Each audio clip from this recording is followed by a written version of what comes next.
Hello again.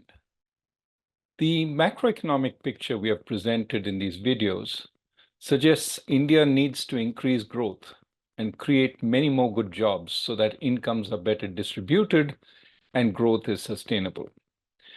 However, India is an enormous country, and at any instant, there is much in our country to celebrate.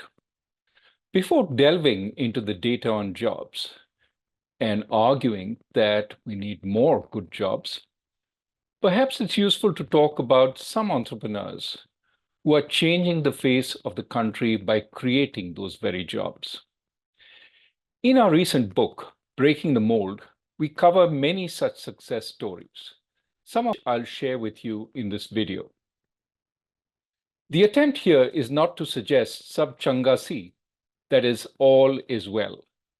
Rather, it is to say successes are possible, and we need to create enabling frameworks to multiply these many times.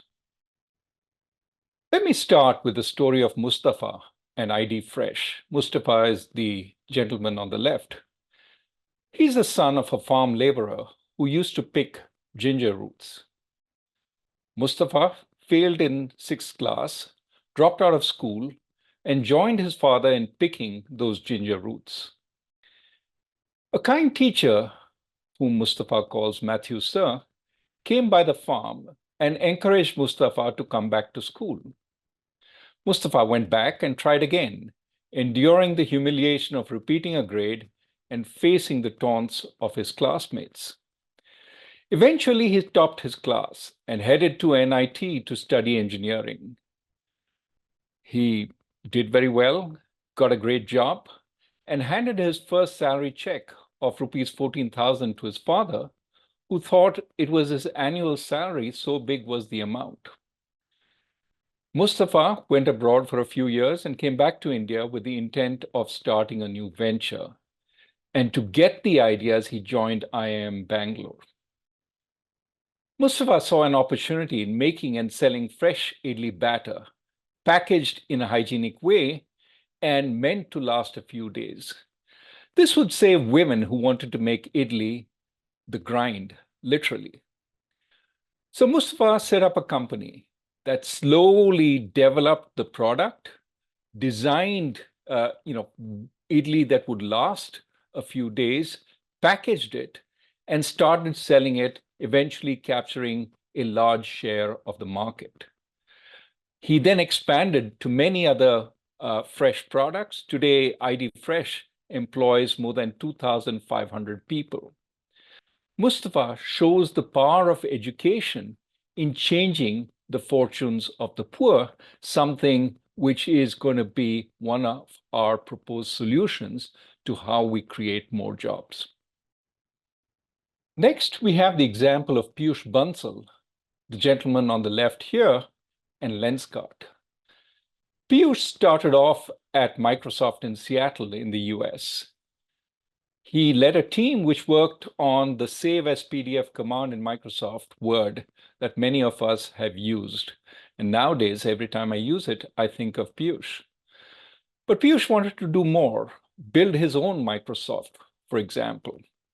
So he came back to India, and after starting a housing rental company for college students, he founded Lenskart because he felt with Lenskart, he could make a real difference. Because vision impairment is a big unsolved problem in India. Far too many people have, weak vision and move closer and closer to the TV or to their screen as they find out they can't actually see. Lenskart aims to fix that. Lenskart sits at the intersection of services and manufacturing that we talk a lot about in our book. You'll see Lenskart stores all over India and Lenskart salespeople and opticians. That is the front end, the people who take your lens measurements and help you choose eyewear. Lenskart also has a back-end logistics and manufacturing system which delivers eyewear in 2 days. Now, it started off manufacturing everything in China, but then realized India is a good place for customized manufacturing using Indian engineering talent to help the customization. Today, it sells over 50,000 frames a day and has a turnover of over rupees 5,000 crores. Piyush is now taking its model to the Middle East and other parts of the world. Lenskart shows that India can create good jobs and services in manufacturing, and often the product is as much about the services embedded in it as it is about the actual manufacturing. And that is something, again, we talk about a lot in the book. These two examples show what is possible in India, and we need to multiply them many-fold. Here we see three other examples of entrepreneurship, all in different areas. On the left, we see a sari from Tilfi. Tilfi is a platform which sells Banarsi saris across the world, sourcing them from traditional artists. Today, they're training artists in the craft of making saris like this. And they even have expanded from training just men to training women, therefore promoting inclusion.